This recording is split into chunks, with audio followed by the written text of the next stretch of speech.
है कि नहीं? अच्छा लग रहा हो तो एक बार तालियां बजा दो। क्या ना?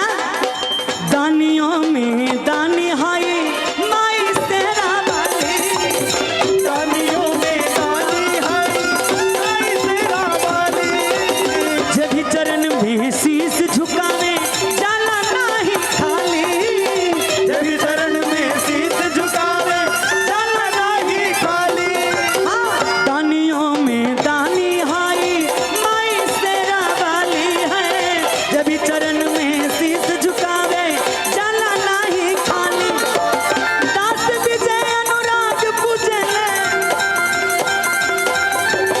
दास विजय अनुराग पूजले, दास विजय जग्गू भैया पूजले, माई के चरनिया चुनरिया उड़ले उड़ले, चुनरिया। उड़ले उड़ले। अच्छा कितना लोग माई के दर्शन करेला, कितना लोग दुर्गा मैया के माने ली? तनी एक बार दोनों हाथ ऊपर उठाए। हाँ जी जी जी सुना देंगे एक बार। बोलिए ज्वाला देवी मैया की जय बोलिए, मनसा देवी मैया की जय बोलिए, नैना देवी मैया की जय हो। कि दास विजय अरे हई हमारे भैया सब पूजले,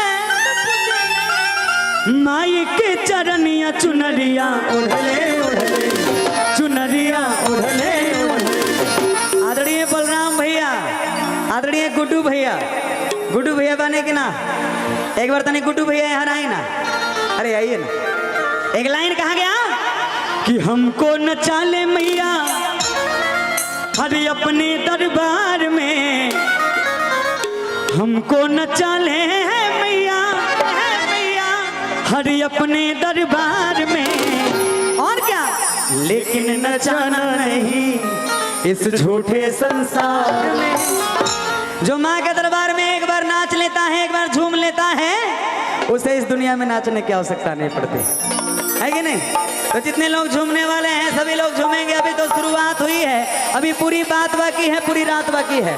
हाँ हाँ हाँ ओहो देखिए मैया की विशेष कृपा हुई है। सभी लोग शांति से बैठिए, सभी लोग। और दुर्गा मैया की गाइए कि निमिया की डाढ़ मैया लावेली झूलुआ, बाकी झूली रे झूली ना। निमिया की डाढ़ मैया लावेली झूलुआ, बाकी झूली रे झूली ना। मैया मोरी झूली रे झूली ना, कि सातो बहिना गावेली झूली, बाकी झूली रे झूली ना, कि सातो बहिना गावेली झूली, बाकी झूली रे झूली ना। निमिया की डाढ़ मैया लावेली झूलुआ, बाकी झूली रे झूली। भैया भैया भैया भैया भैया सभी लोग बैठ जाएं, सभी लोग बैठ जाएं। देखिए माँ की कुछ कृपा हुई है। एक बार सभी लोग बैठ जाएं, अपने अपने स्थान पे सभी लोग बैठिए और प्रेम से आप सभी लोग आइए।